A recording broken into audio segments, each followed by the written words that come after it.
Assalamualaikum warahmatullahi wabarakatuh. Perkenalkan, nama saya Mentari dengan NIM 4524091086 kelas I.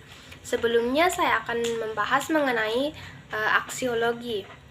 Nah, untuk lebih mengenal apa yang dimaksud dengan aksiologi, adapun beberapa definisi tentang aksiologi, diantaranya 1. Aksiologi berasal dari perkataan aksios Yunani yang berarti nilai dan logos yang berarti teori. Jadi aksiologi adalah teori tentang nilai.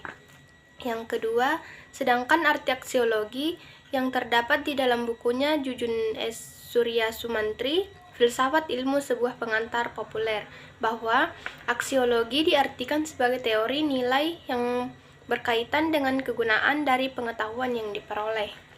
Ketiga, menurut Bramel, aksiologi terbagi dalam 3 bagian. Pertama, moral conduct, yaitu tindakan moral. Bidang ini melahirkan disiplin khusus, yakni etika. Kedua, aesthetic expression, yaitu ekspresi keindahan. Bidang ini melahirkan keindahan. Ketiga, sociopolitik life, yaitu kehidupan sosial politik yang akan melahirkan filsafat sosiopolitik. Yang keempat, dalam Encyclopedia of Philosophy dijelaskan aksiologi disamakan dengan value and valuation. Ada 3 bentuk value and valuation.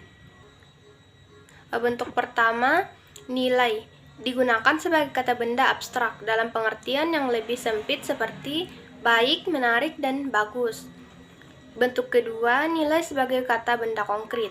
Contohnya ketika kita berkata sebuah nilai atau nilai-nilai, ia seringkali dipakai untuk merujuk kepada sesuatu yang bernilai, seperti nilainya, nilai dia, dan sistem nilai dia.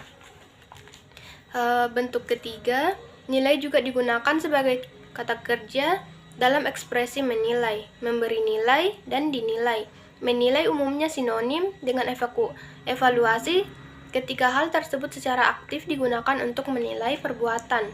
Dari definisi-definisi mengenai aksiologi di atas, terlihat dengan jelas bahwa permasalahan yang utama adalah mengenai nilai. Nilai yang dimaksud adalah sesuatu yang dimiliki manusia untuk melakukan berbagai pertimbangan tentang apa yang dinilai. Makna etika dipakai dalam 2 bentuk arti. Pertama, etika merupakan suatu kumpulan pengetahuan mengenai penilaian terhadap perbuatan-perbuatan manusia. Seperti ungkapan, saya pernah belajar etika. Arti kedua, merupakan suatu predikat yang dipakai untuk membedakan hal-hal, perbuatan-perbuatan, atau manusia-manusia yang lain. Seperti ungkapan, ia bersifat etis, atau ia seorang yang jujur, atau pembunuhan merupakan sesuatu yang tidak susila. Etika juga menilai perbuatan manusia, maka lebih tepat kalau dikatakan bahwa objek formal etika adalah norma-norma kesusilaan manusia, dan dapat dikatakan pula bahwa etika mempelajari tingkah laku manusia ditinjau dari segi baik dan tidak baik di dalam suatu kondisi yang normatif. Nilai itu objektif ataukah subjektif adalah sangat tergantung dari hasil pandangan yang muncul dari filsafat. Nilai akan menjadi subjektif apabila subjek sangat berperan dalam segala hal. Kesadaran manusia menjadi tolok ukur segalanya, atau eksistensinya, maknanya, dan validitasnya tergantung pada reaksi subjek yang melakukan penilaian tanpa mempertimbangkan apakah ini bersifat psikis ataupun fisis. Objektif ataukah subjektif adalah sangat tergantung dari hasil pandangan yang muncul dari filsafat. Nilai akan menjadi subjektif apabila subjek sangat berperan dalam segala hal. Kesadaran manusia menjadi tolak ukur segalanya atau eksistensinya. Maknanya dan validitasnya tergantung pada reaksi subjek yang melakukan penilaian tanpa mempertimbangkan apakah ini bersifat psikis ataupun fisis. Nilai itu objektif jika ia tidak bergantung pada subjek atau kesadaran yang menilai. Nilai objektif muncul karena adanya pandangan dalam filsafat tentang objektivisme. Objektivisme ini beranggapan pada tolak ukur suatu gagasan berada pada objeknya. Sesuatu yang memiliki kadar secara realitas benar-benar ada. Adapun keterkaitan ilmu dengan nilai-nilai moral agama sebenarnya sudah terbantahkan ketika Kopernikus mengemukakan teorinya, bumi yang berputar mengelilingi matahari, sementara ajaran agama menilai sebaliknya. Maka timbullah interaksi antara ilmu dengan moral yang berkonotasi metafisik. Sedangkan di pihak lain terdapat keinginan agar ilmu mendasarkan kepada pernyataan-pernyataan yang terdapat dalam ajaran-ajaran di luar bidang keilmuan, diantaranya agama. Dan setelah ilmu mendapatkan otonomi yang terbebas dari segenap nilai yang bersifat dogmatik, ilmu dengan leluasa dapat mengembangkan dirinya baik dalam bentuk abstrak maupun konkret seperti teknologi. Teknologi tidak diragukan lagi manfaatnya bagi manusia. Dihadapkan dengan masalah moral dalam ekses ilmu dan teknologi yang bersifat merusak pada ilmuwan terbagi ke dalam dua golongan pendapat. Golongan pertama berpendapat bahwa ilmu harus bersifat netral terhadap nilai-nilai baik itu secara ontologis maupun aksiologis. Golongan ini ingin melanjutkan tradisi kenetralan ilmu secara total, seperti pada waktu era Galileo. Golongan kedua berpendapat bahwa netralitas ilmu terhadap nilai-nilai hanyalah terbatas pada metafisik keilmuan, sedangkan dalam penggunaannya haruslah berlandasan nilai-nilai moral. Golongan kedua mendasarkan pendapatnya pada beberapa hal, yakni pertama, ilmu secara faktual telah dipergunakan secara destruktif oleh manusia, yang dibuktikan dengan adanya dua perang dunia yang mempergunakan teknologi-teknologi keilmuan. Yang kedua, ilmu telah berkembang dengan pesat dan makin esoterik hingga kaum ilmuwan lebih mengetahui tentang akses-akses yang mungkin terjadi bila terjadi penyalahgunaan.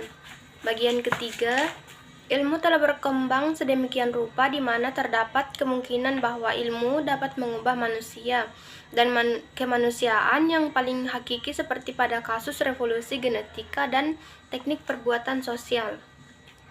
Berdasarkan ketiga hal di atas, maka golongan kedua berpendapat bahwa ilmu secara moral harus ditujukan untuk kebaikan manusia tanpa merendahkan martabat atau mengubah hakikat kemanusiaan. Dari dua pendapat golongan di atas, kelihatannya netralitas ilmu terletak pada epistemologisnya saja, artinya tanpa berpihak kepada siapapun selain kepada kebenaran yang nyata. Sedangkan secara ontologis dan aksiologis, ilmuwan harus mampu menilai mana yang baik dan mana yang buruk, yang pada hakikatnya mengharuskan seorang ilmuwan mempunyai landasan moral yang kuat. Tanpa ini, seorang ilmuwan akan lebih merupakan seorang momok yang paling menakutkan. Dan tujuan etika keilmuan adalah agar seorang ilmuwan dapat menerapkan prinsip-prinsip moral, yaitu yang baik dan menghindarkan dari yang buruk ke dalam perilaku keilmuannya, sehingga ia dapat menjadi ilmuwan yang mempertanggungjawabkan perilaku ilmiahnya. Dan yang paling utama adalah nilai moral adalah yang terkait dengan tanggung jawab seseorang. Norma moral menentukan apakah seorang berlaku baik ataukah buruk dari sudut etis. Dan agama juga mengarahkan ilmu pengetahuan pada tujuan hakikinya, yakni memahami realitas alam dan memahami eksistensi Allah agar manusia menjadi sadar dan hakikat penciptaan dirinya, dan tidak mengarahkan ilmu pengetahuan melulu pada praksis, pada kemudahan-kemudahan material duniawi. Berdasarkan sejarah tradisi Islam, ilmu tidaklah berkembang pada arah yang terkendali, tapi ia harus bergerak pada arah maknawi dan umat berkuasa untuk mengendalikannya. Tentang tujuan ilmu pengetahuan, ada beberapa perbedaan pendapat antara filosof dengan para ulama. Sebagian berpendapat bahwa pengetahuan sendiri merupakan tujuan pokok bagi orang yang menekuninya, dan mereka ungkapkan tentang hal ini dengan ungkapan ilmu pengetahuan untuk ilmu pengetahuan, seni untuk seni, sastra untuk sastra, dan lain sebagainya. Menurut mereka, ilmu pengetahuan hanyalah sebagai objek kajian untuk mengembangkan ilmu pengetahuan sendiri. Sebagian yang lain cenderung berpendapat bahwa tujuan ilmu pengetahuan merupakan upaya para peneliti atau ilmuwan menjadikan ilmu pengetahuan sebagai alat untuk menambahkan kesenangan manusia dalam kehidupan yang sangat terbatas di muka bumi ini. Untuk pendapat yang kedua ini, ilmu pengetahuan itu untuk meringankan beban hidup manusia atau untuk membuat manusia senang, karena dari ilmu pengetahuan itulah yang nantinya akan melahirkan teknologi. Teknologi jelas sangat dibutuhkan oleh manusia untuk mengatasi berbagai masalah, seperti kebutuhan pasangan, sandang, energi, kesehatan, dan lain sebagainya. Sedangkan pendapat yang lainnya cenderung menjadikan ilmu pengetahuan sebagai alat untuk meningkatkan kebudayaan dan kemajuan bagi umat manusia secara keseluruhan. Cukup sekian dari pembahasan saya, kurang dan lebihnya mohon dimaafkan. Saya akhiri, wassalamualaikum warahmatullahi wabarakatuh.